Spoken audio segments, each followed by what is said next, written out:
Hey there, Tim and here, Tim, I'm back at you. So today's video is about the MB2B from Veto. Basically, this is the remake of the MB2, but they put a base on the bottom. Maybe that's why they call it B. So you can already see I've already put my nickname on there. And so I've taken this to work and used it at my job as a pharmaceutical maintenance man.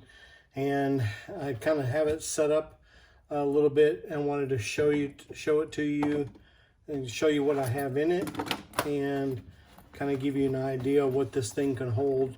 This was the free bag if you got a tier 2 bag. If you haven't seen my videos on some of the other stuff I carry, I normally carry this Veto SC45, but it's pretty heavy. So what I may do is I may try to carry. I like carrying this, but it's pretty much, you know, I already weigh more than I should to begin with, and then I'm just adding to my just comfort by carrying this. I absolutely love this pouch, but when I got this, if I can incorporate some of this stuff into one bag or one pouch, and then just grab it when I need it, I think it'll be much better for me. So I literally took everything that was in this little SC45 pouch, and I'm gonna try to use just the MB2B right now at work and see how that does. So I have this Gerber multi-tool that it's a center drive, I think they call it. I like this multi-tool because it has a screwdriver that fits in the center. When you fold it out, it actually has it's kind of back in the center of the tool, and it's pretty easy to use. So I have that, and I like to carry that with my little mini Cobras from Knipex, and I'm gonna try just carrying that for now and see how I like that, and then versus carrying this big old thing. This weighed almost 7 or 8 pounds, so it was just getting really heavy. I like to load them out apparently way too much, so I decided to put a few tools in here and kind of give you an idea. Almost pulled my. So in the back, I decided to move. I'll go through this real quick. Decided to move the little Makita socket sets and all of my lockout tagout stuff, and the lock is right here. Got the tape here, and got the thing to hang it up, hook to hang it up. I love that part that they finally incorporated that in this bag. And I've got a 11-in-1 that this is an Impact 11-in-1, which I altered, so I'll never get any kind of warranty on it. But basically these two, a lot of automatic faucets and the commercial style toilets and urinals, and this actually allows you to get the little set screws to take the cap off to turn the water off if you need to. And this one actually didn't fit in here, so I had to put something in there and then JB welded it so it would stay in there. So I actually physically made that to where, and then on this side I just have the straight and Phillips, which is primarily what I use anyway. And then you have the 5/16 and the 3/8 nut drivers, and of course you got a 1/4 inch in there as well. So a couple Klein tools here, and I like those. Here basically I just have again, I have the jumpers and stuff in here, needles from Weiss Pro, and then I've got a tester here. I'm going to put it hanging on the side there, and then here I have a Milwaukee flashlight. Absolutely love this flashlight. I'm probably going to hide this on the inside right there so it doesn't end up getting knocked off. And then Here I put most of the tools, the small tools that I had in this SC45. I actually took and put in here. So I've got miniature wire strippers. These go down to very small signal wires.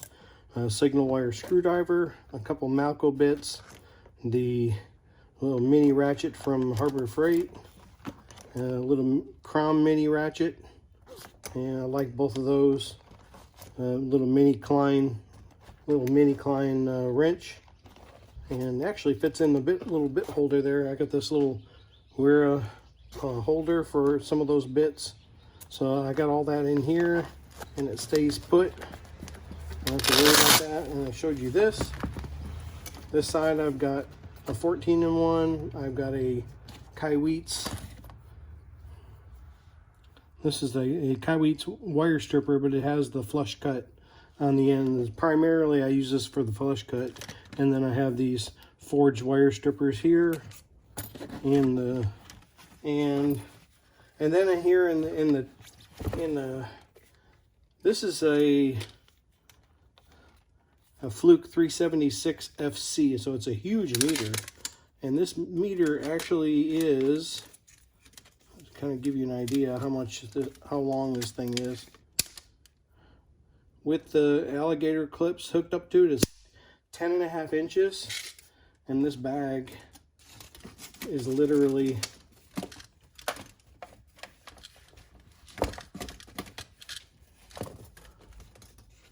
kind of getting caught. In the center piece, it's like 13, right at 13, if I don't try to stretch anything out. So there's plenty of room for this huge meter. Brought this home so I could do the video. And here I carry just some connectors and stuff like that. And then pretty basic. If I need any more firepower, I use this DeWalt 8-volt a lot at work, and I have a couple different Malco bits that I like to use on that. One of them is actually on this little handle right here, so I go between that one and the other one. So I really like that. And back here I have a fuse puller and some zip ties in the little, it's got like a little mesh pocket, or not really a mesh pocket, like a nylon pocket in the back. And this is a Kaiweets wire stripper, but it has the flush cut on the end. Primarily I use this for the flush cut, and then I have these forged wire strippers here in the front with it, and put all that in there like that. And on the other side, of course I showed you that. And then here